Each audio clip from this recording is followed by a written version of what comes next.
Sean todos muy bienvenidos a una transmisión más del Instituto Vida para Todos. Tema general, Génesis, transformados para reinar. Mensaje 48.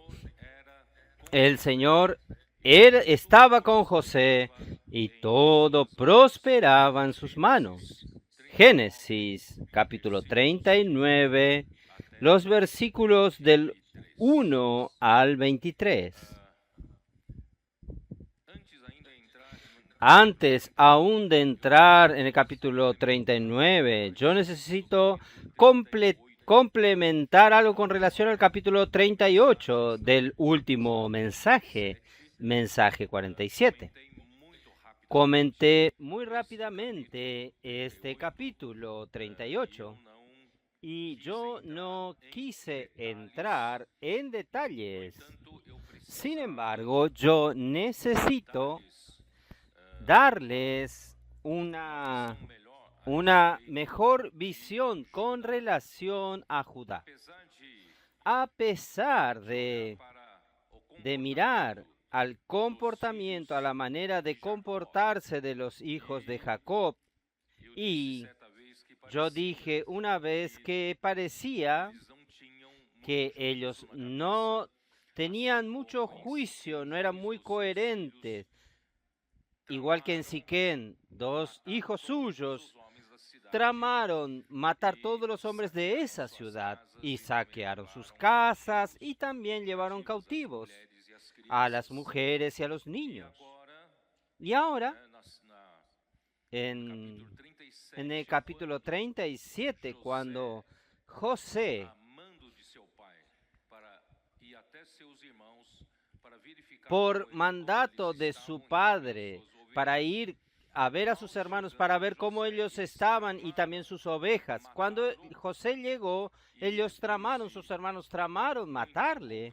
Y después de mucha charla, conversación entre ellos, y Rubén no quería que lo matasen, al final ellos decidieron venderle a los mercaderes medianitas o ismaelitas que pasaban por allí, por esa región. Parecía entonces que los hijos de Jacob no eran un ejemplo para seguir. Pero yo tengo que explicar un poco mejor en el capítulo 38. Para mí, Judá, él se destacó de aquí hasta el final del libro de Génesis. Y hubo un gran cambio para Judá y su descendencia. Yo voy a explicar mejor más adelante. Pero yo necesito marcar este tema, este territorio. Judá, él, cómo es importante para Dios la descendencia de Abraham, Isaac y Jacob, porque Dios había dado sus promesas a Abraham de poseer la tierra de Canaán a su descendencia. Y no solamente esto, Dios estaba vislumbrando mucho más adelante en el descendiente sería Cristo, y a través de Cristo serían entonces beneficiadas o bendecidas todas las familias de la tierra. Por tanto, si hay una interrupción en este linaje de la descendencia de Jacob, estaría interrumpida la línea para llegar hasta Cristo, ¿es verdad? Y Judá, él tuvo 3 hijos, y los dos primeros hijos hicieron lo malo delante del Señor, y el Señor los hizo que mueran, y no dejaron ningún descendiente para Judá. Y el tercer hijo aún era muy joven, por tanto, Tamar, que era la mujer de su primer hijo, tendría derecho a un levirato. Esto quiere decir, su hermano siguiente darle un descendiente para el hermano mayor, pero el segundo hermano no cumplió su deber, tal es así que murió. Y el tercer hermano era muy joven. Judá en verdad ya no estaba dispuesto a darle el tercer hijo a Tamar, porque todos los hijos que él le dio a Tamar por marido, todos los otros dos murieron. Por tanto, él ya estaba indispuesto, no tenía disposición para dar al tercer hijo para que tuviese a Tamar por esposa. Cuando llegó la edad de darle a Tamar a su hijo, Judá no se preocupó con esto. Hermanos, nosotros no podemos darle importancia a esto, pero Dios le da importancia, porque Dios necesita levantar un descendencia para su obra. La bendición que Dios dio cuando creó al hombre, Dios dio al hombre, fue la bendición de la fertilidad o la de la fructificación, la bendición de la multiplicación, la bendición de llenar toda la tierra y tomar la tierra para el Señor. Y esta bendición se perdió en la caída del hombre en Génesis capítulo 3, cuando el hombre pecó. El hombre desobedeció a la palabra de Dios y el pecado entró en el mundo y por el pecado la muerte entró. Entonces la muerte pasó a todos los hombres y la muerte pasó a reinar en esta tierra. Dios de un solo golpe perdió al hombre que él había creado por la caída y también perdió la tierra. Él no consiguió establecer su gobierno en la tierra a través del hombre. Por el contrario, Satanás tomó esta ocasión y él comenzó a reinar en esta tierra. Tal es así que Jesús, cuando vino aquí en la tierra, él dijo que este mundo yace en el maligno y el príncipe de este mundo sería Satanás. Por tanto, Dios necesitaría recrear al hombre para sí y traer la tierra para sí y tomar la tierra como su reino. Y Dios llamó a Abraham porque él era el único. Yo mostré esto en la live de ayer, Isaías 56. Él era el único que se preocupaba con la voluntad de Dios. Y Dios entonces lo llamó y Dios lo bendijo con la bendición de la fecundidad y de la multiplicación. Solo que cuando llega después de Jacob, Judá, él no le dio importancia a la descendencia. Y los dos primeros hijos murieron y el tercero era muy joven y no le dio importancia a Tamar. Tal es así que en Génesis 38 sucedió que Tamar usó de una artimaña y terminó dándole dos hijos gemelos a Judá. Con esto vino la descendencia de Judá. Miren la importancia de esto. Si esto no hubiese sucedido, si Tamar no hubiese hecho esto que está registrado en Génesis 48, hermanos, discúlpenme, Cristo no hubiese nacido aquí. ¿Ustedes creen en esto? En Mateos capítulo 1, en la genealogía de Jesús, Tamar consta en esta genealogía, está en esta genealogía. Y Judá, a través de Tamar, engendró a Fares. Y Fares es que dio la descendencia hasta llegar a Jesús. Ustedes pueden ver cómo Dios ya había escogido a Judá. ¿Está bien? Yo no voy a explicar hoy. En los mensajes posteriores voy a explicar mejor cómo Judá revirtió toda esta situación. Hasta entonces Judá no había tomado ninguna posición, ninguna actitud de merecer esto. Pero más tarde ustedes van a ver en el caso de Benjamín que José quería retenerlo en Egipto, en ese momento Judá se destacó.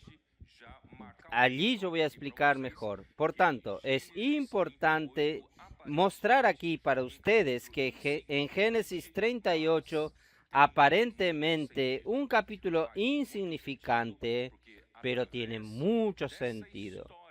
Tiene mucho sentido porque a través de esta historia de Judá con Tamar vino la descendencia que engendró al final a Cristo.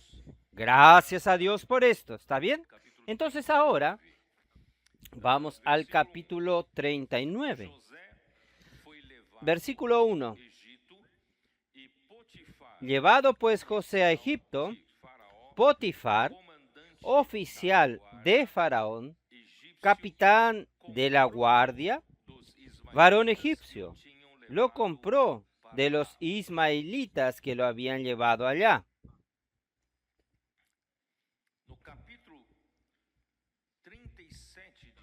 En el capítulo 37 de Génesis, ¿cómo termina el capítulo 37?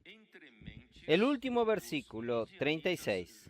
Y los madianitas lo vendieron en Egipto a Potifar, oficial de Faraón, capitán de la guardia.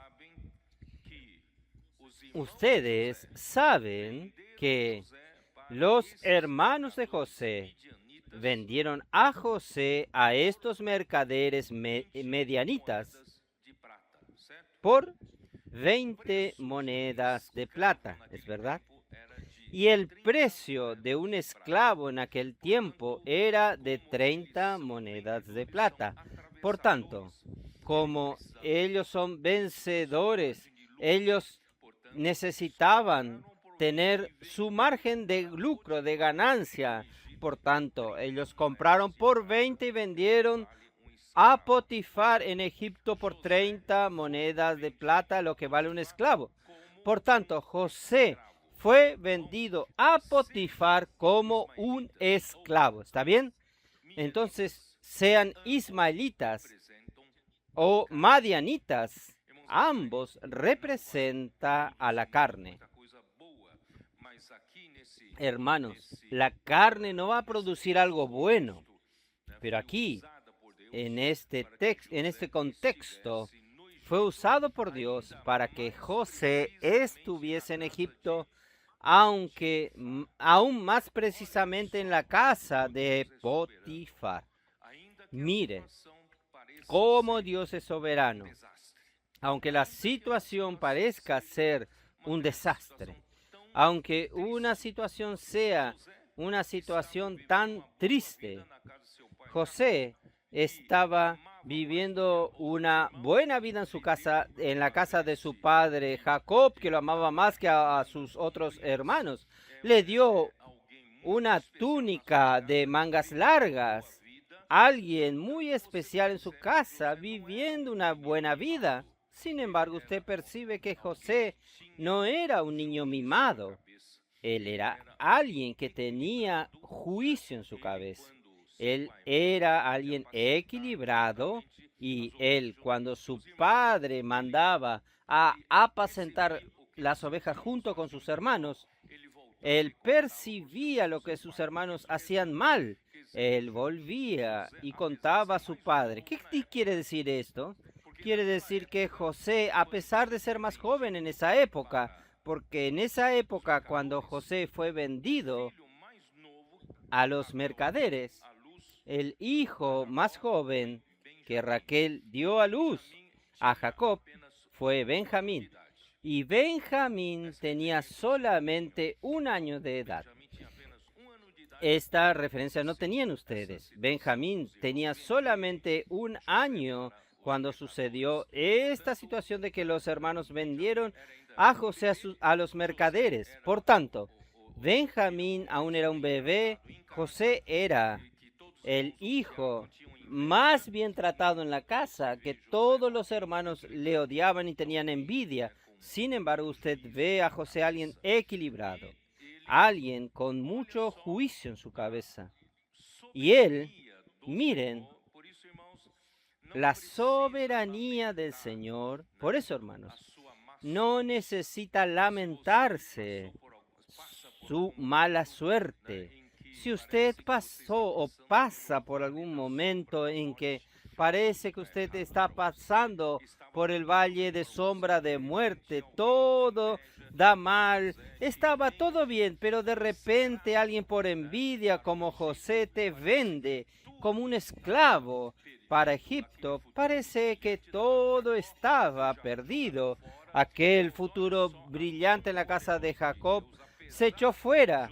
Miren, hermanos, la mano poderosa de Dios. A pesar de que José sufrió lo que sufrió, vendido a los mercaderes, y los mercaderes podrían haberle colocado a José en el mercado de esclavos para vender a cualquiera. ¿Es así o no? Y José fue vendido exactamente ¿a quién? Al comandante de la guardia de Faraón.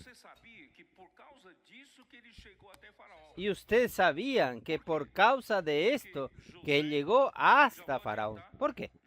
Porque José, ya voy a adelantar, José fue acusado injustamente, fue colocado en la cárcel, y si él hubiese sido vendido como esclavo a cualquier familia egipcia, si hubiese una acusación de esta, él sería lanzado a la cárcel pública, una cárcel de cualquiera, pero para cualquiera, pero como él era de la casa del comandante egipcio y que en su casa estaba la cárcel estaba bajo el cuidado de Potifar, él fue colocado en la cárcel de los oficiales de Faraón. ¿Ustedes entienden o no? Ahora que ustedes perciben, miren qué providencia divina. Él fue a terminar en la cárcel de los oficiales de Faraón. No era cualquier prisión, la prisión de los oficiales de Faraón. Ahí él se encontró con el copero y con el panadero, que nosotros vamos a contar esta historia hoy. Ahí él fue colocado delante de Faraón. Miren la mano de Dios. Por tanto, hermanos, no lamente por todo lo que usted está pasando, aparentemente todo negativo. Nosotros somos muy reclamadores, reclamamos mucho, pero el Señor quiere lo mejor para nosotros. Amén. Vamos a continuar. ¿Se pudo entender o no? No se lamente por lo que está pasando, solamente sea fiel al Señor. Miren el versículo 2.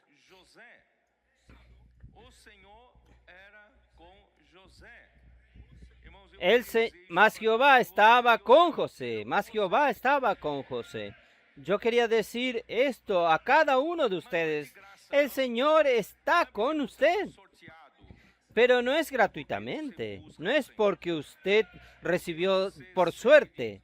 No, es porque usted busca al Señor, porque usted sigue de cerca su palabra, usted tiene comunión con Dios, usted anda en el Espíritu, usted no busca las ambiciones personales, sus propias cosas, sino que usted busca la voluntad del Señor. Puede tener seguridad, queridos hermanos, que el Señor es con usted. Yo voy a explicar aún un poco mejor. Yo dije en los mensajes anteriores que José era alguien con juicio y sabio, prudente y sabio. ¿De dónde yo saqué esto? Cuando él interpretó los sueños de Faraón, que Dios estaría alertando al rey de Egipto de que vendrían 7 años de abundancia y 7 años de extrema hambre, un hambre rigurosa, y si no hubiese un buen planeamiento, un buen gerente general para cuidar toda esta situación, todos morirían en los 7 años de hambre. Entonces él sugirió a Faraón, busque un hombre con juicio, prudente y sabio. José dijo esto de su boca Faraón, busque un hombre prudente y sabio y colóquelo sobre todo Egipto para administrar esta situación de abundancia y también de hambre. Si no aprovecha estos 7 años de abundancia, no habrían sobrevivido Egipto en los 7 años de hambre, y mucho menos la familia de Jacob. José fue a Egipto, pasó por todo esto, es para la conservación de la vida de Jacob. Entonces, hermanos, José tenía 17 años. 17 años. Él, hermanos, él ya era, para mí, ya un hombre prudente y sabio. Entonces, yo quiero animar a todos ustedes. Sea un hombre prudente. Es humanamente hablando, es la mejor cualidad de un hombre. La mejor cualidad de un hombre, de un ser humano, es ser alguien que tenga juicio en su cabeza. Alguien que es prudente es alguien extremadamente equilibrado, prudente, ponderado en todo lo que hace. Él no se va de un extremo al otro. Él pondera todo y lo hace de una manera equilibrada. Tiene prudencia en su cabeza. Por eso, hermanos, en este grupo etario, un poco más, un poco menos, es que comienzan a nacer las muelas de juicio. ¿Qué tiene que ver las muelas de juicio con todo esto? ¿Qué significa juicio? Nosotros decimos, aquel hombre es sisudo. Sisudo en portugués es juicio. Alguien que tiene juicio, prudencia en su cabeza, alguien responsable, equilibrado, ponderado. Esto, hermanos, es una cualidad humana muy importante. Pero esto no es solo característico de la edad. Hay muchos mayores que no tienen juicio en su cabeza, no son prudentes. ¿No es así? Espero que usted no sea uno de estos. Pero, por ejemplo, los hermanos de José, ellos no eran equilibrados, no eran ponderados. Hicieron lo que alguien... Y cuando vendieron a José, se comportaron como alguien que no tiene juicio. Entonces, pero yo quiero decirles a ustedes, el Señor está preparándonos, hermanos, no solo con esta cualidad deseado por toda la humanidad, que es ser alguien con juicio ponderado, pero hay otra cualidad que equilibra y hace a alguien más perfecto. ¿Cuál es la otra cualidad? Es ser sabio. Y ser sabio no viene del nacimiento, no viene de la literatura, de libros. La sabiduría viene del Señor. La sabiduría es el mismo Señor. Entonces, para ser sabios, usted necesita a alguien que anda bien cerca al Señor. En otras palabras, usted sigue de cerca el hablar de Dios en el tiempo actual. Si usted sigue bien de cerca el hablar del Señor y usted practica, usted se comporta como alguien que es obediente a esta palabra, hermanos, puede tener seguridad que el Señor te da sabiduría. ¿Por qué? Porque el Señor está con usted. Entonces, cuando yo hablo aquí, el Señor estaba con José. Esta es la fuente de su sabiduría. La fuente de su sabiduría es cuando el Señor está con usted. El Señor estaba con José y fue varón próspero y estaba en la casa de su amo egipcio. Y vio su amo que Jehová estaba con él. No basta apenas que el Señor sea con usted, saber usted que el Señor está con usted, sino que es importante que un tercero vea que el Señor está con usted. No tiene sentido usted solo dar testimonio y decir el Señor está conmigo, pero nadie ve esto. Es importante que alguien de afuera vea, opa, el Señor está con usted. Viendo Potifar, que Jehová estaba con él y que todo lo que él hacía, Jehová lo hacía prosperar en sus manos. Hermanos, esta es la prueba que el Señor está con usted. No tiene sentido usted vanagloriarse. El Señor está conmigo. ¿Cuál es la prueba de que el Señor está contigo? Todo lo que se pone en sus manos prospera. No es usted quien lo hace, es el Señor quien lo hace. Por eso, hermanos, lo que últimamente hemos aprendido, realmente quien hace la obra del Señor es la palabra. Entonces, mi actitud con relación a la palabra de Dios, si yo oigo con atención, con diligencia, y yo practico, tiene todo que ver con que el Señor sea conmigo y el Señor hacer prosperar todas las cosas que se colocan en mis manos. Y halló José gracia en sus ojos y le servía, y él lo hizo mayordomo de su casa y entregó en su poder todo lo que tenía. Hermanos, yo quiero decirles a ustedes que nuestros preadolescentes, nuestros adolescentes, si ellos están en este ambiente de la casa de adolescentes, están en este ambiente de amar la palabra con reverencia, a aquellos que le dan importancia a la palabra, con su simplicidad, buscan la palabra con avidez, como un siervo que busca las corrientes de las aguas o aguas corrientes. Yo tengo seguridad, hermanos, que nuestros adolescentes y preadolescentes y adolescentes están creciendo en un ambiente de ser alguien sabio y prudente. ¿Usted cree también esto? Yo creo, hermanos, que nuestros adolescentes están siendo preparados para gerenciar las cosas de Dios. Y Dios está preparando a alguien tan joven, tan joven.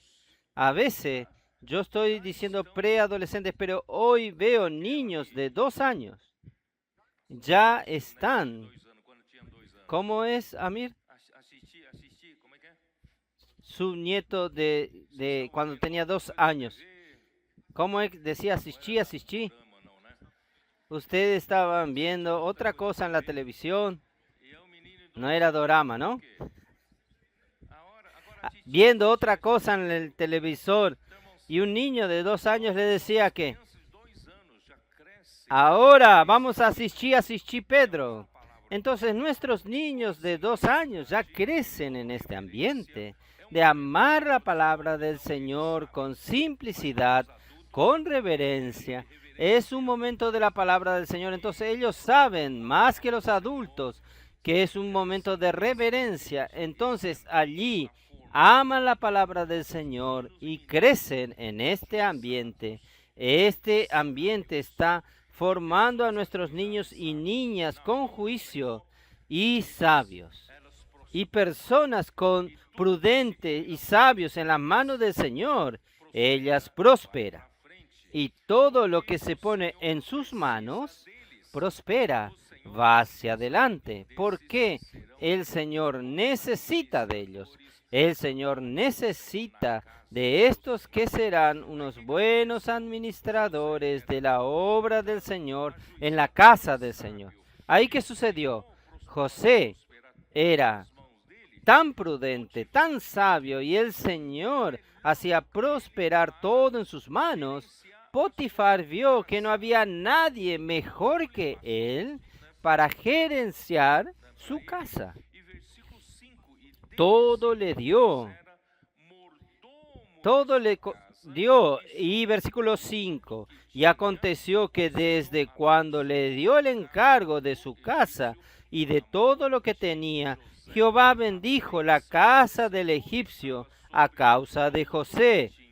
Y la bendición de Jehová estaba sobre todo lo que tenía. ¿Es así? Así, en casa como en el campo. ¿Está bien? Entonces todo Potifar le dio. ¿Qué es ser mayordomo? Hoy no tenemos más esta práctica. Es muy difícil usted ver en los tiempos modernos a alguien tener mayordomo. En verdad, hermanos, el mayordomo es el gerente general, es el administrador general de una casa. Usted sabía que en la Biblia, en griego, tiene este término oikonomía. De este término vino la palabra en portugués y en español, economía. Solo que nosotros entendemos economía por otra cosa, tratar con dinero, no. Economía viene de oikonomías. ¿Qué es oiko en griego? Oikos es casa en griego. Nomía viene de nomo o norma, regla o lo que se establece para que una casa, para administrar una casa. Por tanto, para nosotros sería oikonomía, sería todas las normas que rigen una casa para administrar una casa. Oikonomía es la administración de una casa. Y una casa aquí, tal es así que Faraón, cuando habló a José, ¿quién es mejor que José? Y lo puso por mayordomo en su casa. Solo que la casa de Faraón no es solo la casa de Faraón, la familia. La casa de Faraón es todo Egipto. ¿Ustedes entienden? Entonces, el mayordomo, en verdad, en cualquier emprendimiento, él es el gerente general, es el administrador general. Yo pregunté a nuestros hermanos aquí que tienen negocios o que tienen cargos ejecutivos altos en las empresas. Yo le pregunté, ¿usted colocaría a un niño de 17 años como gerente general para cuidar de la gerenciar, para cuidar en la gerencia general, bajo la cual está la gerencia de recursos humanos, gerencia de producción, de venta, gerencia de esto, de aquello? ¿Usted colocaría a alguien de 17 años? 17 años no tiene aún madurez, cabeza. Pero hermanos, José ya demostraba que él podría asumir este lugar de gerente general. Claro que él no asumió este puesto a los 17 años, porque él quedó en la casa de Potifar por 9 años. De los 17 hasta los 26 años de edad, yo creo que en el primero, en el segundo, Potifar ya percibió, opa, el Señor está con él. Yo voy a darle más responsabilidades, más responsabilidades. Por eso, hermanos, es importante. No sé cómo explicarle a ustedes. Aún secularmente hay alguien, una persona antiguamente, no tiene ninguna calificación, no tiene ningún estudio, entonces él rechazaba, él estaba desempleado, pero cuando le ofrecían un empleo de empleado, él rechazaba, no, es un servicio muy bajo, un trabajo muy bajo. Hermano, todo tiene que comenzar de abajo. ¿Es así o no? Entonces yo creo que él comenzó de abajo, era un esclavo, él hacía todo lo que el dueño quería. Pero hermanos, puede tener seguridad, si usted es alguien responsable, no rechace cosas aparentemente más bajas. Sea fiel en lo poco. Dios te colocará en lo mucho. Entonces, hermanos, usted sabía que yo como joven servía en la iglesia en aquel tiempo. Nosotros hacíamos todo, limpieza, lavar los baños, el salón. Yo era responsable por limpiar los baños. Hoy los jóvenes no quieren ni saber de lavar los baños. Yo lavaba los baños, hermanos. No rechace, sea responsable de las cosas pequeñas. Y siendo responsable, el Señor te va a colocar en mayores cosas. Entonces, gracias al Señor que Él llegó a ser el administrador, el principal gerente de su casa. Cuando usted es el mayordomo de una casa, usted es responsable por todos los miembros de aquella casa, todas las personas. Entonces es gerenciar recursos humanos, gerenciar a las personas, saber qué cada persona necesita. ¿Es así o no? Usted necesita prever los gastos, la despensa, productos de antemano. Usted necesita cuidar de las personas cuando está con dolor de cabeza, cuando se siente mal, ya llevarlo a dónde, ya hay un hospital cerca, ya está el departamento médico. Quiere decir, usted tiene que pensar en todo. Entonces es administrar personas. Por eso digo a los hermanos, el Señor está entrenándonos para reinar, y reinar es cuidar de personas. Vamos a cuidar de cada persona, porque cuando, por ejemplo, una producción de automóviles, usted, el mismo modelo, no hay diferencia entre un auto y el otro, pero Dios no hizo al hombre en una producción en serie. Miren aquí, miren, ¿hay alguien igual a otro aquí dentro? No hay uno igual al otro. Si no hay uno igual al otro en apariencia, mucho menos hay diferencia en su alma. Nosotros somos muy diferentes. Hasta dos gemelos tienen alma diferente. Hermanos, no es fácil lidiar con los seres humanos. No es fácil lidiar con los seres humanos. Y nosotros estamos siendo entrenados para administrar la casa del Señor, y es principalmente administrar a las personas. Pero para administrar a las personas, usted necesita administrar los bienes del dueño de la casa, ¿es verdad? Si no están los bienes del dueño de la casa, ¿cómo usted tendría dinero para darle el mantenimiento para los de la casa? ¿O cómo tendría estructura para colocar a cada uno en su lugar? Usted no administra, no hay solo administración de las personas sin la administración de los bienes, sin administrar los otros recursos. ¿Estoy en lo correcto o no? La casa del Señor, hermanos, es lo mismo. La administración principal es personas, cuidar personas. Por eso, hermanos, nosotros salimos a las calles porque nosotros somos incumbidos de cuidar a las personas. No solo las que están con nosotros, sino las que están en las calles aún. Los que no conocen el Evangelio del Reino. Vamos a traerlas a la casa del Señor para que nosotros administremos y cuidemos de ella. Solo que para eso necesitamos de dinero, necesitamos recursos, necesitamos bienes. Necesitamos mandar colportores a Japón, Corea del Sur, África. Ninguna compañía aérea nos va a dar gratis el transporte, el pasaje. ¿Es así? Ningún supermercado va a mandarnos comida gratuitamente. Nadie. Tenemos que tener los recursos.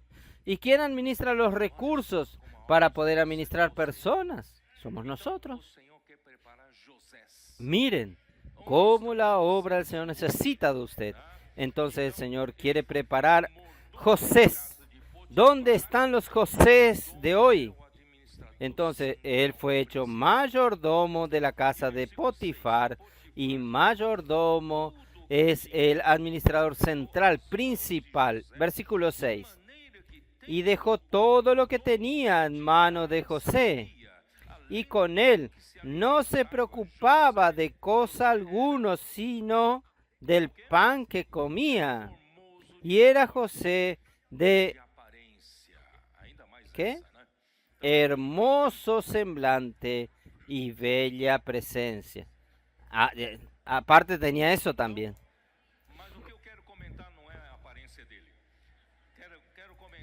Entonces, lo que quiero comentar, su apariencia.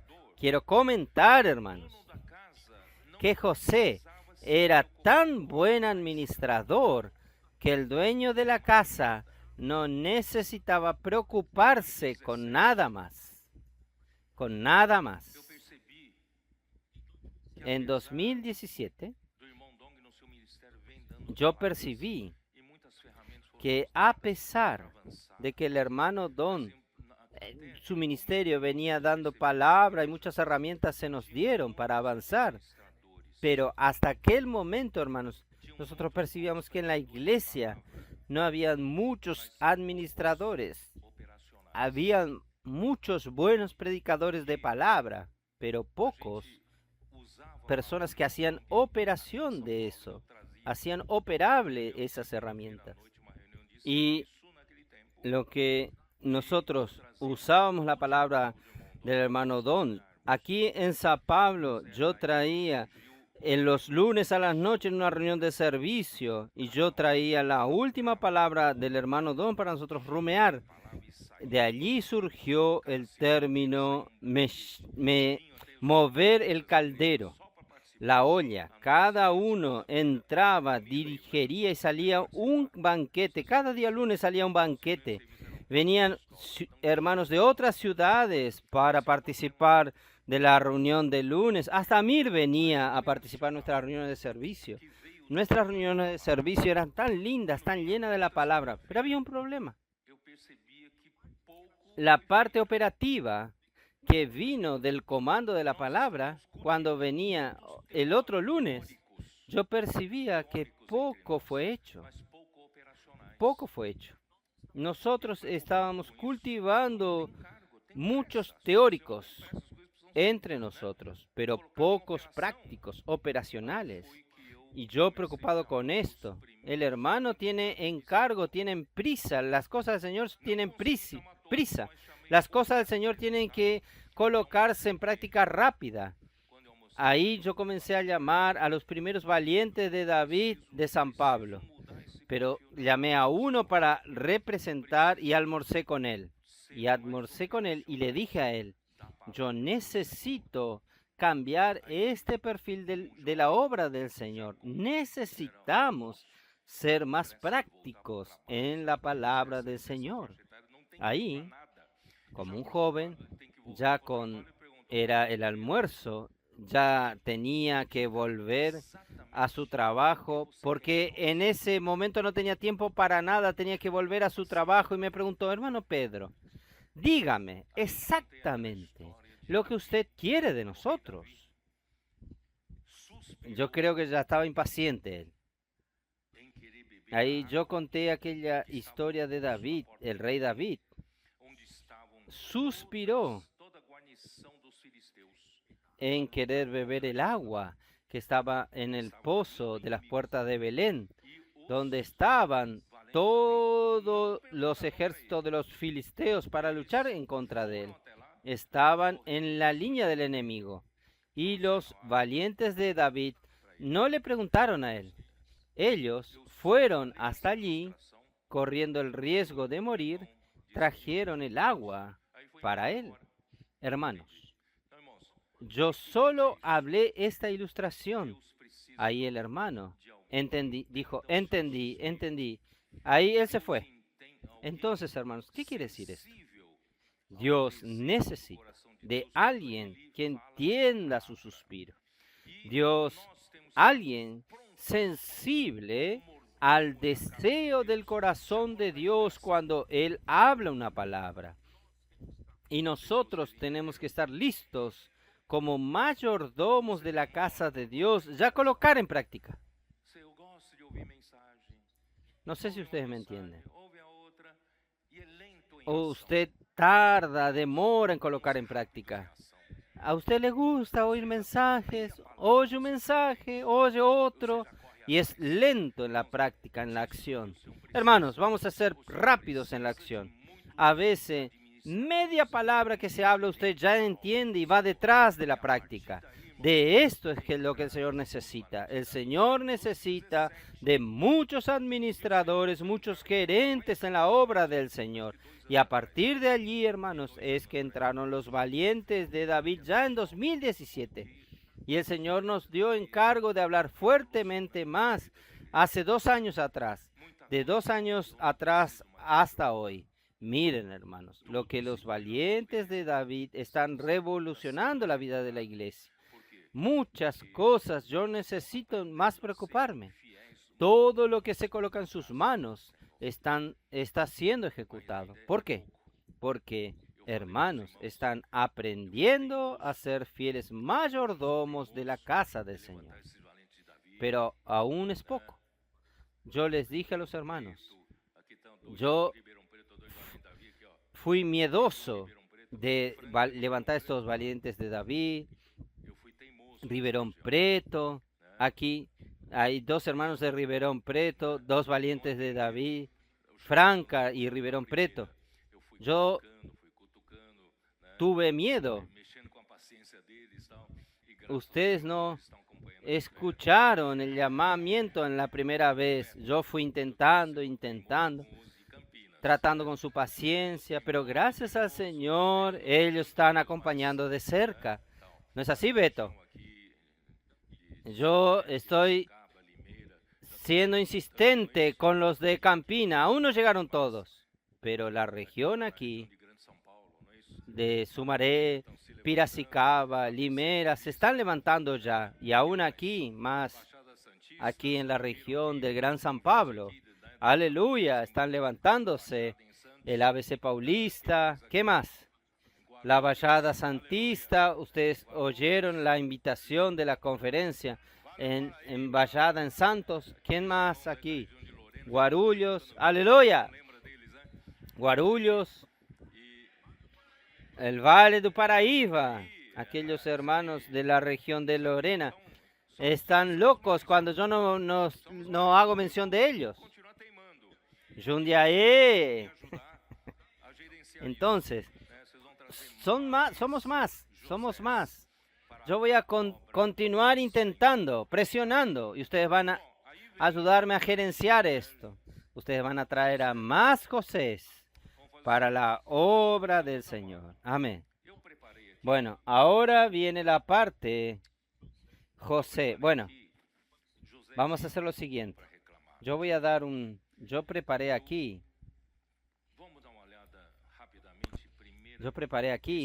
José tenía todo para reclamar, para protestar.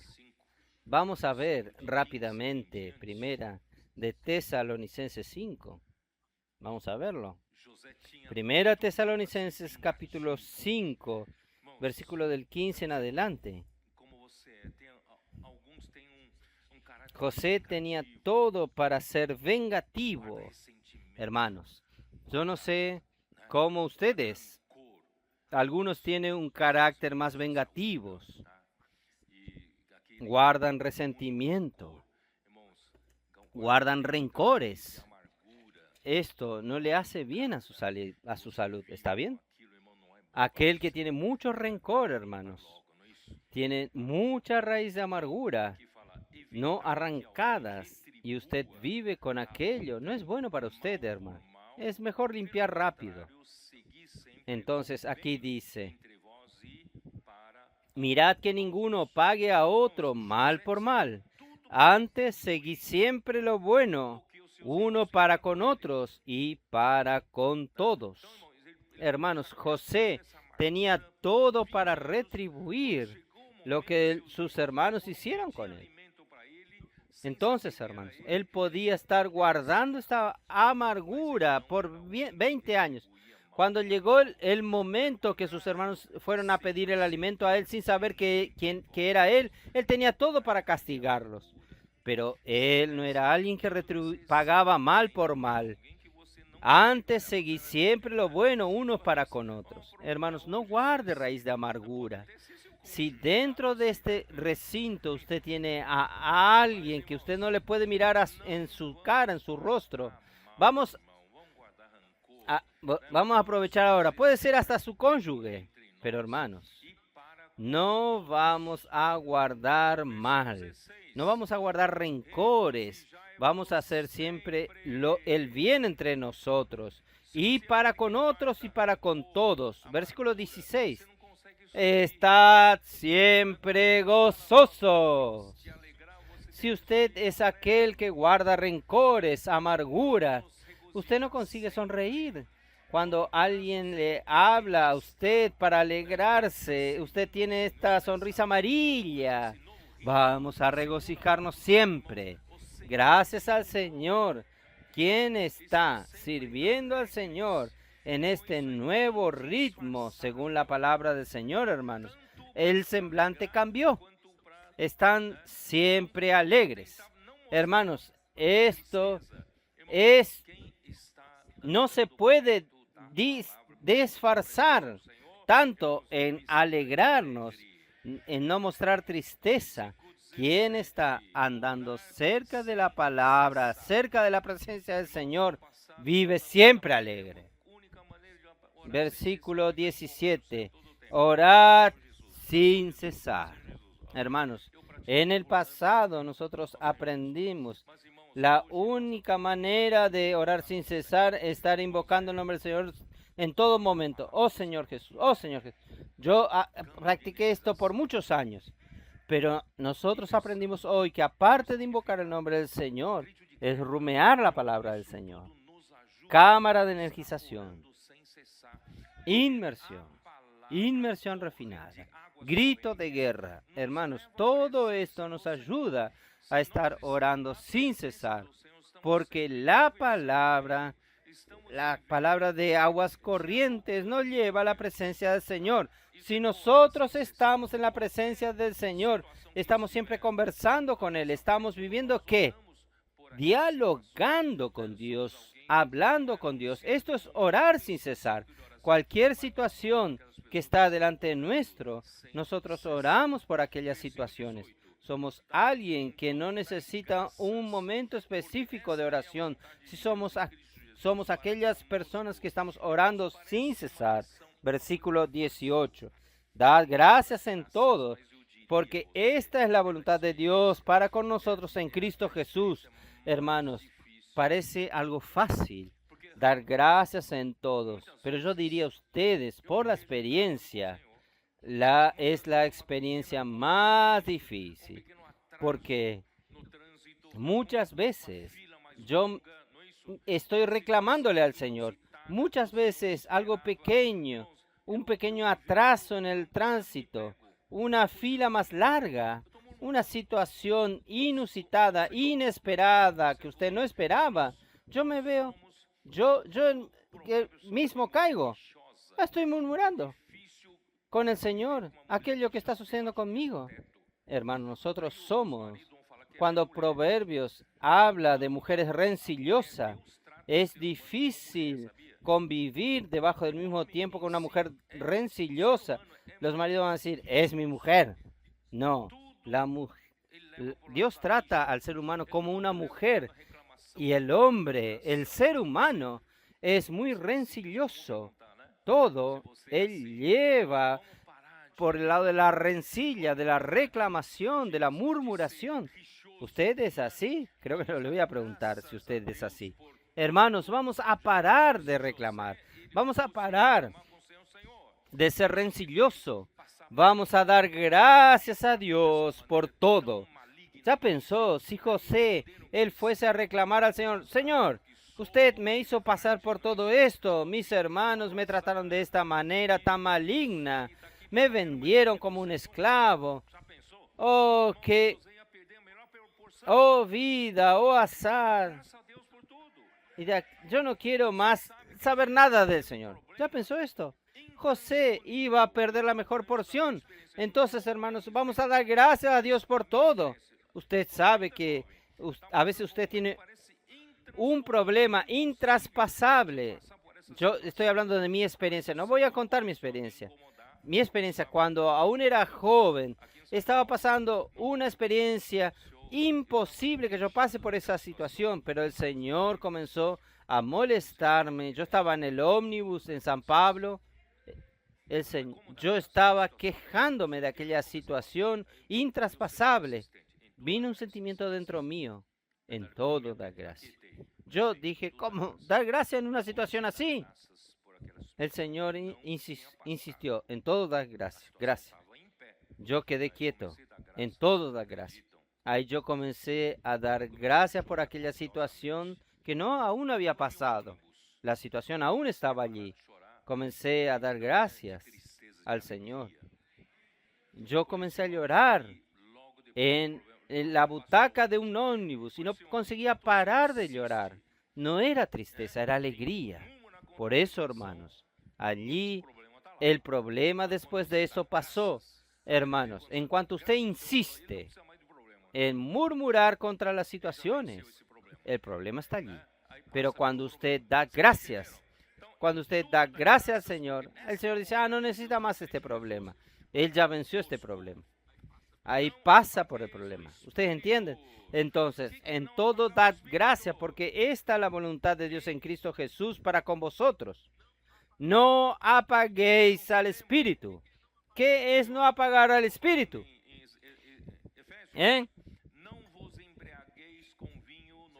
Ustedes no recuerdan el Señor Pablo diciendo en Efesios, no os embriaguéis con vino en lo cual hay disolución. Antes bien, sed llenos del Espíritu. Entonces, ¿cómo no apagar del Espíritu? Es llenarse del Espíritu. ¿Y cuál es el secreto de llenarse del Espíritu? Es hablando entre vosotros la palabra del Señor. Por eso, hermanos, la inmersión, el grito de guerra, inmersión refinada, entrar en la palabra, cámara de energización, nos mantiene siempre con un espíritu prendido. No apaguemos al espíritu encendido, un espíritu encendido. No menosprecies las profecías. Ahí no necesito ni hablar. No menosprecies las palabras habladas por Dios por medio de los profetas. Esta palabra es la que nos mantiene vivos. Esta palabra nos mantiene con sentido de vida. Nos da dirección, nos alimenta. Y la palabra hace práctica la obra de Dios, inclusive en nuestra vida.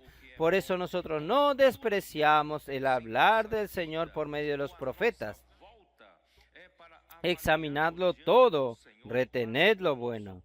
Hermanos, todo lo que sucede en nuestra vida o alrededor nuestro es para probarnos delante del Señor, para nuestro aprendizaje.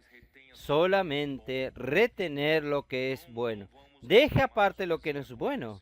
No esté rumeando esas cosas que no son buenas, sino que retenga solo lo que es bueno. No vamos a reclamar de las cosas que suceden con nosotros. Y absteneos de toda especie de mal. Hermanos, no es, sea en todos los sentidos. A veces usted no está practicando el mal, pero si usted está presentando una apariencia de mal para otros, hermanos, esto ya es malo. No sé si ustedes entienden. Por ejemplo, en la conducta moral con el sexo opuesto, nosotros tenemos que cuidar las apariencias. Puede ser que yo esté haciendo con la mayor inocencia posible. Y por eso que yo he dicho, vamos a evitar, a no ser que sea su cónyuge, evitar estar en un recinto cerrado con alguien del sexo opuesto. Siempre que necesite esto, lleve a un hermano o su cónyuge junto. Y cosas de este tipo, para no dar oportunidad a cualquiera que mire. Pero puede ser que usted no haga nada malo, pero la apariencia del mal es algo malo. ¿Es verdad? Con relación a tratar con el dinero, hermanos, tratar con el dinero. Cuando trata con dinero público, dinero de la iglesia, hermanos, siempre claramente, 2 personas o más. Yo no puedo tratar con cuentas de dinero solo. Yo manosear este dinero. Tal es así que yo no administro ningún dinero, ni de la obra, ni de la iglesia. haciendo las cosas, tratando con dinero. No, no trato con el dinero. Siempre en presencia de otros y son otros los que administran. Tienen que ser claros. A veces hay una iglesia pequeña, recién levantada, aún no hay estatuto de la iglesia establecido, entonces no tienen cuenta el nombre de la iglesia. Por ahora use mi cuenta bancaria. No, esto es peligroso. Hay que tener cuidado para no tener esta apariencia del mal. Los hermanos me entienden. Tenemos que hacer todo claramente para no dejar ninguna sospecha ni apariencia de cosas equivocadas en nuestra vida. ¿Está bien? Oh, Señor Jesús. Entonces, yo ya leí allí, el Señor era con José, vino a ser hombre próspero. Vamos a volver a los versículos. El Señor, ¿dónde estoy?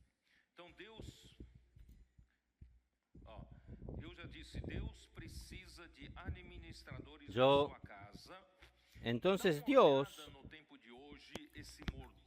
ya dije, Dios necesita de administradores en su casa. Vamos a ver en el tiempo de hoy este mayordomo. Efesios 3, versículos 2 y 3. Efesios 3. ¿Usted cree que no está esto en la Biblia? Sí está. Dios necesita mayordomos en su casa. Efesios 3. Miren, versículo 2. Si es que habéis oído de la administración de la gracia de Dios.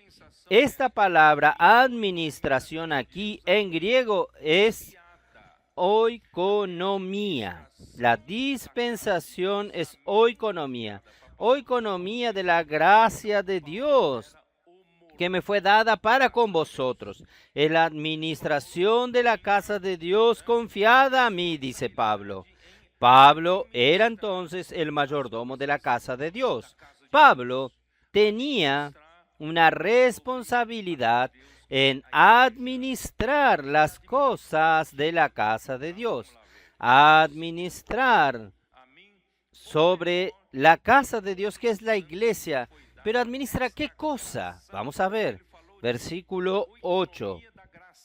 A mí, que soy menos que el más pequeño de todos los santos, me fue dada esta gracia, porque él habló de economía de la gracia, dispensación de la gracia. ¿Pero qué gracia es esta? A mí, el más pequeño de todos los santos, me fue dada esta gracia. ¿Qué es? ¿Qué es la dispensación de la gracia? Administración de la gracia. ¿Cuál es la administración de la gracia? De anunciar entre los gentiles el evangelio de las inescrutables riquezas de Cristo. Un mayordomo es responsable en dispensar las riquezas del dueño de la casa a las personas que Dios quiere que dispense. Entonces, ¿cuáles son los bienes del dueño de la casa que él quiere dispensar a las personas de la casa? Son las riquezas insondables, inescrutables de Cristo. ¿Y cómo él las dispensa? A través de la predicación del Evangelio. Entonces, nuestros colportores están en las calles, siendo estos que dispensan las riquezas del dueño de la casa a las personas, porque ellos predican el Evangelio de las inescrutables riquezas de Cristo. ¿Y el objetivo cuál es? Manifestar cuál sea la dispensación del misterio escondido, la dispensación del misterio desde los siglos oculto en Dios. ¿Qué es ese misterio? Para que la multiforme sabiduría de Dios sea ahora dada a conocer por medio de la iglesia a los principados y potestades en los lugares celestiales. Estos que se oponen en contra de Dios, para que ellos sepan que Dios está haciendo algo muy maravilloso, que ellos no saben que Dios está haciendo y que Dios va a concluir con relación de los ataques de ellos, de sus oposiciones. Dios va a hacer dispensar sus riquezas a la iglesia y la iglesia va a concluir su voluntad, que es encabezar a Cristo sobre todas las cosas. Todo esto es según Él, conforme al propósito eterno que hizo en Cristo Jesús nuestro Señor. Miren la importancia del mayordomado, miren la importancia de quien dispensa. Entonces yo he usado conforme al contexto o a la palabra economía para mayordomía o mayordomado, la administración de la casa de Dios. Entonces, a veces nosotros decimos dispensar. El mayordomo tiene como obligación, responsabilidad, dispensar las riquezas del dueño de la casa. Ahí uso de dispensar. Pero también Pablo habla en que él es el dispensador, el administrador. También viene de la palabra economía. Es en portugués, dispensador. El mayordomo también él es dispensador de la casa de Dios. ¿Qué es dispensador? Dispensar es proveer, ofrecer, distribuir. ¿Y qué es despensero en portugués? Despensero es aquel que cuida de la despensa. ¿Es así? Que es responsable por la despensa de la casa de Dios. Entonces, él toma las cosas de la despensa y suple, distribuye a los miembros de esa casa. Este es el dispensador. Y dispensar y también cuidar de la despensa de Dios. Todo esto son las responsabilidades de un mayordomo, de alguien que cuida de la administración de la casa del Señor. Moisés era este administrador principal de la casa de Dios. Esto está en Números capítulo 12. Señor Jesús, el Señor necesita de usted para administrar las riquezas de Dios. Solo que allí, hermanos, hay alguien que el Señor establece por un administrador general. José fue llamado para ser el administrador general de la casa de él, el mayordomo de la casa de él. Solo que este administrador general necesita de muchos otros administradores, ¿no es así? Por ejemplo, nosotros vamos a llegar allí. Creo que el próximo mensaje, que no sé si es el próximo. Ahí, José, él sugirió a Faraón para que lidiar con esa situación que Dios le reveló el secreto a Faraón de 7 años de abundancia y 7 años de hambre. Él necesita de manera urgente de un hombre prudente y sabio para lidiar con esa situación. Y solo que él no dice solo este hombre, él dice, Faraón, usted va a necesitar de administradores para lidiar, cómo guardar el alimento de estos administradores. Ellos van a retener 1/5 durante la abundancia. Entonces, hay un administrador general prudente y sabio. Él va a necesitar de muchos otros administradores, ¿no es así? Entonces, hermanos, esta palabra sobre mayordomía no es solo para uno. Esta cuestión de mayordomía no es solo para uno, es para todos. Todos son mayordomos, administradores de algo en la casa de Dios. Entonces, allí viene capítulo 12 de Números. Es bueno para explicar esto. María y Aarón hablaron contra Moisés a causa de la mujer cusita que había tomado, porque había tomado mujer cusita. Aparentemente tenía una queja contra Moisés. No voy a entrar en discusión del mérito, no me interesa esto. Jesús, el Señor es quien juzga. Y dijeron, solamente por Moisés ha hablado Jehová. ¿No ha hablado también por nosotros? Y lo oyó Jehová. Su corazón no era puro, ¿entienden? Dios eligió a Moisés para ser su portavoz. Esto no elimina a los demás profetas que Dios levante. Así como en una casa, en la casa de Dios, hay un mayordomo principal y hay muchos otros administradores de los otros sectores. Entonces, hay profetas, sí, hay muchos profetas, pero ellos tienen solo un administrador general. ¿Ustedes entienden? Ahí entonces Dios dijo así en el versículo 6, y Él les dijo, oíd ahora mis palabras, cuando haya entre vosotros profeta de Jehová, hay profeta entre el pueblo de Dios, quiere decir esto, le aparecerá en visión, en sueño hablaré con él. No así a mi siervo Moisés, que es fiel en toda mi casa. Este versículo no es comprendido por todos. ¿Por qué Dios dijo, Él es fiel en toda mi casa? Toda mi casa. Él es el mayordomo principal. Él es el administrador principal de mi casa, porque Él cuida de toda mi casa. Usted puede cuidar de un sector, otro es responsable de otro sector, pero Moisés, Él cuida de toda mi casa. ¿Está bien? Cara a cara hablo con él y claramente, no por figuras, y verá la apariencia de Jehová. ¿Por qué, pues, no tuviste temor de hablar contra mi siervo Moisés?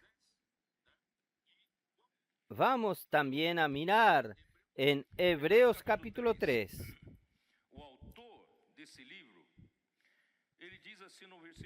Hebreos 3, el autor de este libro, él dice así en el versículo 2.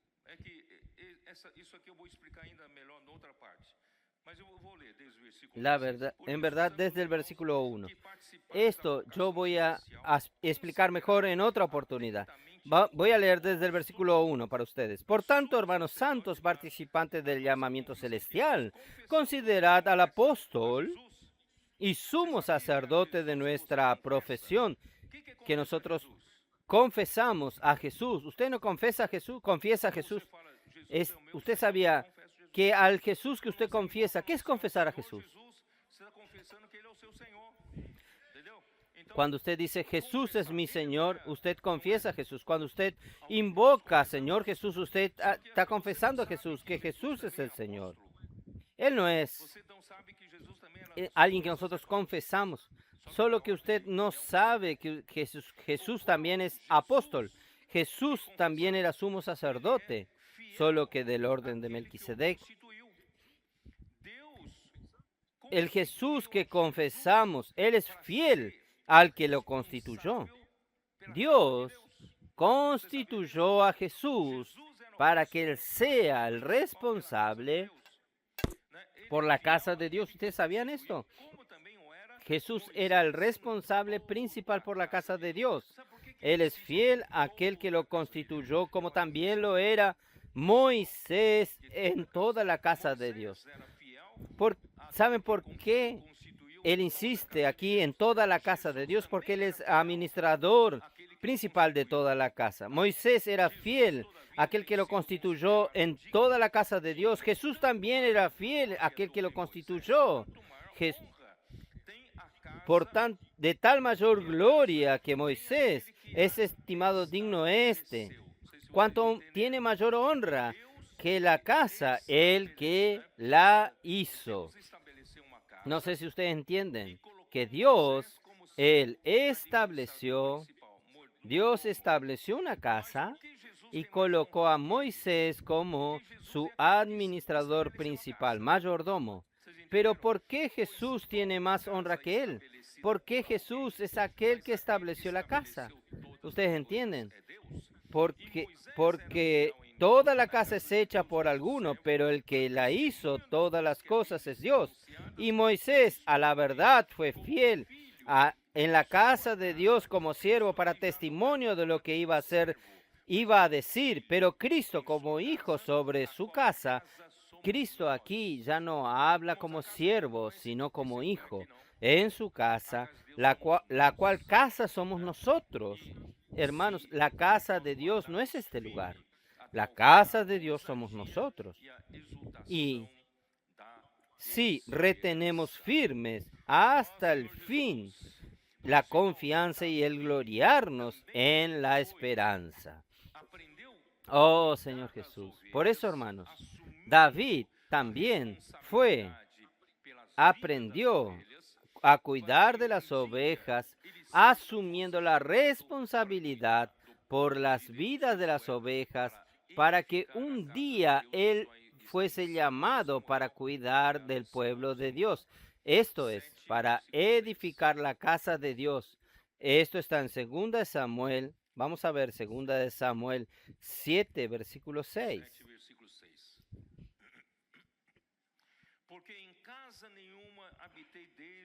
7, versículo 6. Ciertamente no he habitado en casa desde el día en que saqué a los hijos de Israel de Egipto hasta hoy, sino que he andado en tienda y en tabernáculo. En todo cuanto he andado con todos los hijos de Israel, he hablado yo palabra alguna de las tribus de Israel, a quien haya mandado apacentar a mi pueblo de Israel, diciendo: ¿por qué no me habéis edificado casa de cedro? Dios está más preocupado con quien apacienta al pueblo de Dios. ¿Quién apacienta al pueblo de Dios es edificar la casa de Dios? En el Antiguo Testamento necesitaba de una casa física, pero en el Nuevo Testamento la casa somos nosotros. Ahí, en el versículo 8, ahora pues dirás así a mi siervo David: así ha dicho Jehová de los ejércitos, yo te he tomado del redil, de detrás de las ovejas. Quiere decir, el primero entrenó a David para cuidar de las ovejas, y ahí él tomó a quien estaba cuidando de las ovejas para que fuese príncipe sobre mi pueblo, sobre Israel. Ustedes entienden que ser príncipe no es oprimir al pueblo. Ser rey no es ejercer autoridad sobre el pueblo para obligar al pueblo a trabajar para él. Ser príncipe, ser rey, hermanos, es apacentar al pueblo de Dios. Entonces, este es el sentido. Entonces, a los 17 años, Dios ya estaba preparando a José para ser un buen administrador. Y Potifar vio esto y vio que todo prosperaba en sus manos. Oh, Señor Jesús. Colosenses 1, 24. Voy a saltar esto. Hermanos, un buen administrador gerencia los recursos financieros y los recursos humanos para hacer la voluntad del dueño de la casa. Dios necesita de buenos administradores en la iglesia, en su obra, que hagan una buena gestión de sus recursos financieros y humanos, a fin de que la iglesia sea edificada y el evangelio del reino sea predicado a todo el mundo, a toda la tierra habitada, para que venga el fin.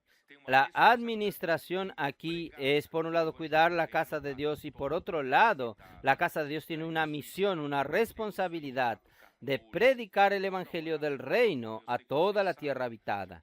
Esto está en Mateos 24:14. Vamos a ver, de cualquier manera, yo sé que ustedes ya lo saben este versículo, pero es por amor, por quien está con nosotros. Mateos 24:14. Y será predicado este evangelio del reino en todo el mundo para testimonio a todas las naciones, entonces vendrá el fin.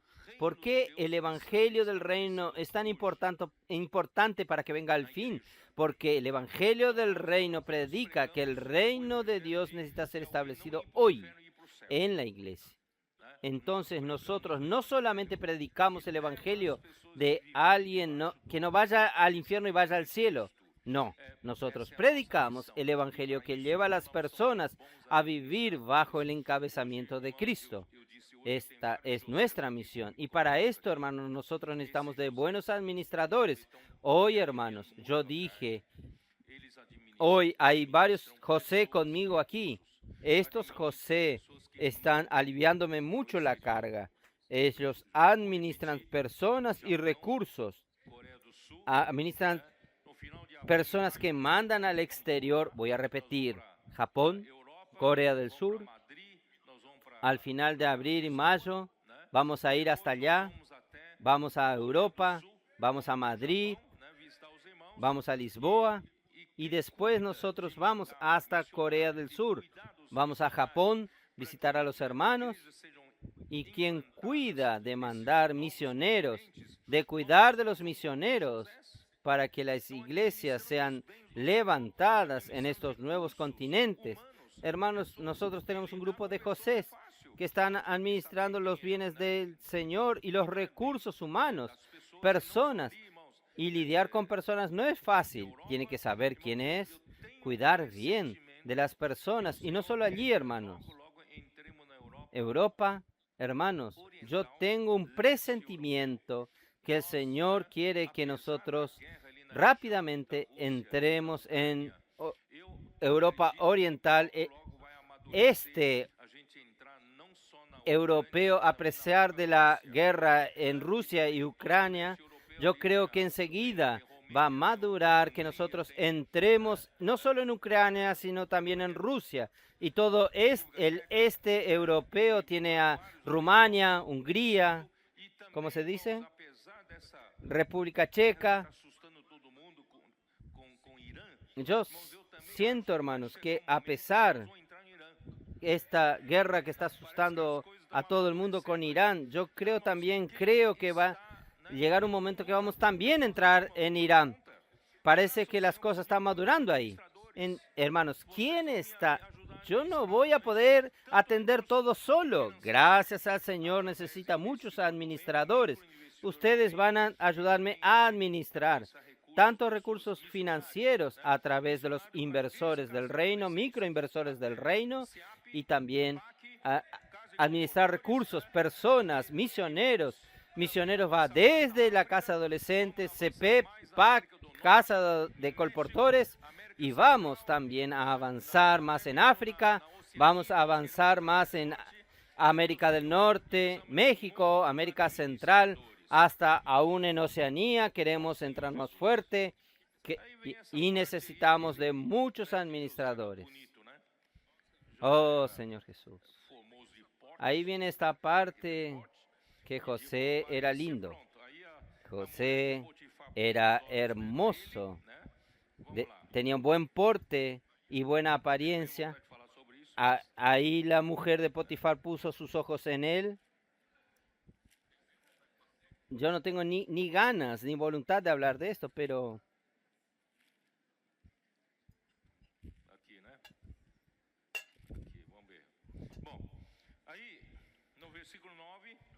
aquí, vamos a ver. Bueno, en el versículo 9, entonces la mujer de Potifar aprovechó su momento y instigó a José, y José era muy equilibrado. Hermanos, muchas veces la cuestión moral, Pablo escribe a los Corintios, cualquier pecado fuera del cuerpo, hermanos, es algo, pero la gravedad mayor es cuando usted peca contra el cuerpo. Y Pablo dice, vosotros no sabéis que somos santuarios del Señor. Él se refiere a los miembros del cuerpo, somos santuarios del Señor.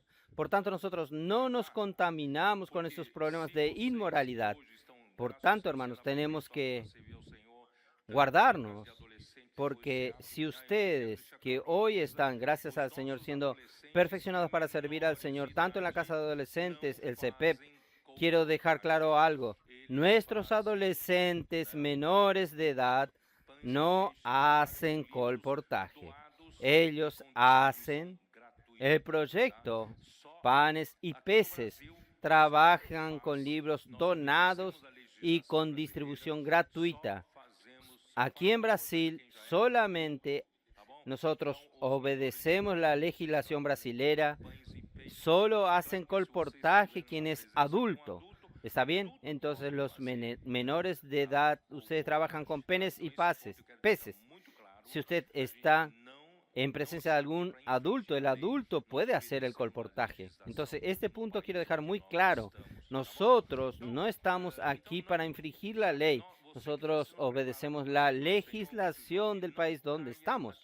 ¿Está bien? Entonces, usted que está siendo preparado para servir al Señor, muy jóvenes, no caiga en las cuestiones de las pasiones juveniles, porque si ustedes pecan en este aspecto, pueden arruinar toda su vida futura de servir al Señor. Por un pequeño hecho, usted puede dañar todo su futuro de servir al Señor. No que no haya cómo recuperarlo, pero hermanos, ya queda una mancha. Queda más difícil de contar con usted estar al frente, porque ya queda un problema de conciencia en los hermanos. Entonces, queridos hermanos, vamos a guardarnos con relación a la cuestión moral, sexual, y vamos a guardarnos como José. José es nuestra referencia. En cuanto a esto, él huyó y aún así él fue acusado por la mujer de Potifar y él terminó yendo a la prisión. Capítulo 39, en el versículo del 7 hasta el 20. Entonces voy a leer solo el versículo 20.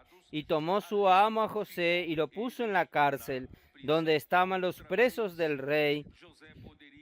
Estuvo allí en la cárcel.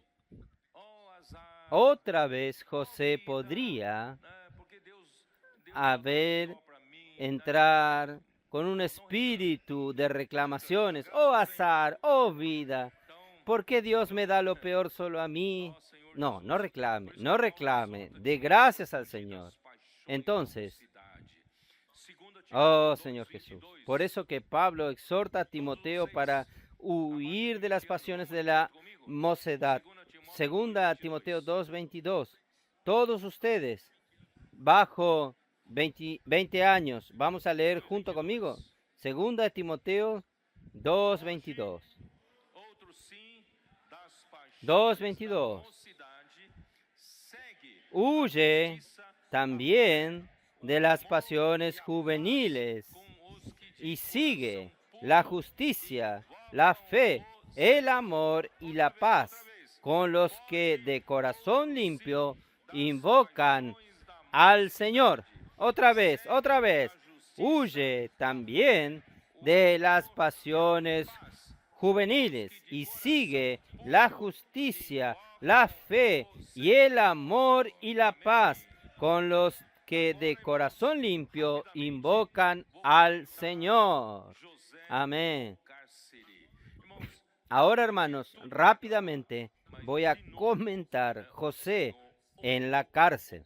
Hermanos, él tenía todo para reclamar, pero nuevamente el Señor lo honró su corazón puro de José. Voy a leer entonces, versículo 39, versículo 21. Pero Jehová estaba con José y le extendió su misericordia y le dio gracia en los ojos del jefe de la cárcel. Y el jefe de la cárcel entregó en manos de José el cuidado de todos los presos que había en aquella prisión. Todo lo que se hacía allí, él lo hacía.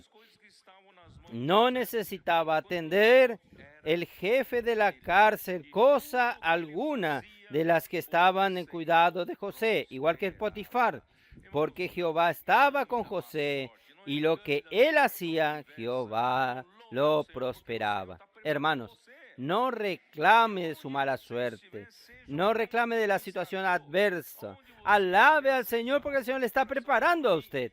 Y donde usted esté, sea un buen administrador. Donde usted esté, sea alguien de corazón puro e íntegro. Y el Señor va a hacer prosperar todo en sus manos. ¿Está? Oh, Señor Jesús. Entonces, hay algo al final que no voy a hablar, voy a dejar para el otro mensaje, pero voy a terminar diciendo esto, queridos hermanos. Nosotros, el Señor cuenta con nosotros. Hoy, al final de la era, estamos muy próximos a la venida del Señor. Yo creo en esto. No sé si usted lo cree. La situación mundial está en un escenario como nunca estuvo, como nunca el mundo vio. En el Brasil estamos pasando por una crisis muy fuerte, aún crisis política, y aún en todo el mundo, toda esta inestabilidad de guerras. Hermanos, esto, aún allí, en la pólvora, en el barril de pólvora que es Medio Oriente, que es muy fácil de incendiar todo. Solo que nosotros, hermanos, nosotros hacemos nuestra parte. El Señor necesita de Sión. ¿Dónde está Sión? Aún toda la iglesia está desapercibida, pero el Señor necesita de un grupo de personas que estén en las fortalezas de Sión, defendiendo el reino. Nosotros defendemos el reino de Dios, nosotros propagamos el reino de Dios, nosotros expandimos el reino de Dios. Si el evangelio del reino no es predicado a toda la tierra habitada, ¿qué quiere decir esto? Que el reino de Dios no es establecido en toda la tierra habitada. ¿Cómo establecer el reino de Dios en toda la tierra habitada? Es predicar el evangelio del reino. Pero aparte de predicar el evangelio del reino, ¿qué hacemos? TCI. Vamos a usar esta herramienta maravillosa que el Señor nos dio. Nosotros hicimos un levantamiento la semana pasada en Ribeirão Preto. Nosotros vimos que en el estado de San Pablo nosotros tenemos solamente un 7% de ciudades que tienen iglesias emancipadas. Aún faltan emancipar más 13% o 7 o 8%. Faltan emancipar 7 o 12% de iglesias, lugares que ya tienen iglesia, pero faltan emancipar. 7% es muy poco para alcanzar el 100%, pero nuestra responsabilidad es alcanzar el 100%, pero solo tenemos el 7%, pero gracias a Dios que nosotros tenemos otros 13% que está para emanciparse. Yo creo que no es tan difícil. A través del TCI, en el pasado, hermanos, yo ya hice esto. Un grupo familiar se ocupaba de una ciudad, nosotros íbamos todos los sábados, predicábamos el evangelio en esa ciudad, hacíamos reunión en esa ciudad, cuidábamos de ellos indirectamente y el sábado siguiente volvíamos otra vez a fortalecer. Ellos se debilitaban, iban nuevamente y levantábamos el fuego. Y esto, hermano, no dio mucho resultado. Pero gracias a Dios, hermanos, hoy, a través de la herramienta TCI, el trabajo es consistente y el resultado es efectivo. Hermanos, nosotros podemos, con un 7% de iglesias aquí en el estado de San Pablo, vamos a emancipar al 13% faltante. ¿Podemos emancipar al 13%? No es difícil, hermanos. El Señor, en verdad, los hermanos están esperando, las iglesias están esperando. Vamos con el TCI, vamos a emanciparlas y vamos a tener entonces un 20% de iglesias que podemos contar para emancipar y otras ciudades que no tienen iglesia. Entonces, 20% para alcanzar el 100%, falta 80%. Entonces, en promedio es mejor para cada iglesia, en promedio queda para emancipar 4 ciudades. Y no es de la manera antigua, sino con la herramienta nueva TCI. Hoy nosotros tenemos la energía venida a través de los adolescentes, tenemos los capitanes de tropas cuidando de ellos, tenemos los intendentes cuidando de toda la logística y nosotros tenemos a los capitanes, los valientes de David, haciendo la gestión de todo esto. Yo veo, hermanos, no es más una utopía. Nosotros decir que vamos a ganar toda la tierra no es una utopía, no es algo ilógico, inalcanzable. No, ahora es posible alcanzarlo. ¿Qué tal? Vamos a trabajar.